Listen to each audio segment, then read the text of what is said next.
హెచ్ఎండిఏలో approve అయిన plot ఇది. చాలామంది విలేజ్ గ్రామ పంచాయతీ లేఅవుట్ చేసేసి అమ్మేస్తూ ఉంటారు. అవి రాబోయే రోజుల్లో వాళ్ళకేం లేదు, అమ్ముకుంటారు, వెళ్ళిపోతారు. కానీ కొనుక్కునే వాళ్ళందరూ కూడా చాలా ఇబ్బందులు పడాల్సి వస్తుంది. తర్వాత ల్యాండ్ వాల్యూ కూడా హెచ్ఎండిఏ ప్రాజెక్టులో ల్యాండ్ అని అంటే దానికి వచ్చే రేటు వేరు, అదే గ్రామ పంచాయతీ అంటే వచ్చే రేటు వేరు.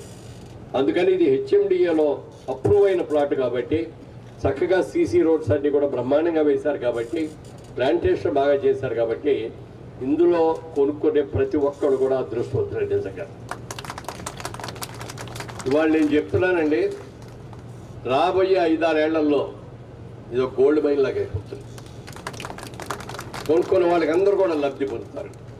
దీని పేరు గోల్డ్ లీఫ్ అని పెట్టారు, అంటే బంగారపు ఆకు అని. సార్, ఈ ప్రాజెక్టు ఒక కాకి ఏంటంటే బంగారపు చెట్టే ఉంది. ఇక్కడ గురుగారు చూసి చెప్పిన రోజునే దీంట్లో ఉందయ్యా, నువ్వు లబ్ధి పొందడమే కాకుండా ఇచ్చిన వేణుగారు లబ్ధి పొందడమే కాకుండా కొనుక్కున్న వాళ్ళందరూ కూడా లబ్ధి పొందుతారు. దీన్ని ప్రమోట్ చేసినటువంటి ఏజెంట్స్ అందరూ కూడా అన్ని రకాలుగా లబ్ధి పొందుతారు అని చెప్పి మీకు కూడా గర్వంగా చెప్పుకోవచ్చు. ఇక్కడ మీరు చాలామంది ఉన్నారు, మీరందరూ కూడా ఒక మంచి ప్రాజెక్టులో మీరు గుండె మీద చేసుకొని ధైర్యంగా చెప్పచ్చు. ఇందులో ఏమి లిటిగేషన్స్ లేవండి, మంచి ల్యాండ్ అండి, మంచి సాయిల్, వాటర్ బాగుంది, మెయిన్ రోడ్డు పక్కనే, మరి టోల్ బూత్ పక్కనే, మరి ఆ రీజనల్ రింగ్ రోడ్డుకి దగ్గరలో ఇన్ని ఫెసిలిటీస్ ఈజీ అమ్మటం. మీరు అలా చేయాల్సింది ఏంటంటే బ్రోచర్ దగ్గరికి తీసుకెళ్ళి ఊళ్ళో వాళ్ళకి తీసుకెళ్ళి చూపి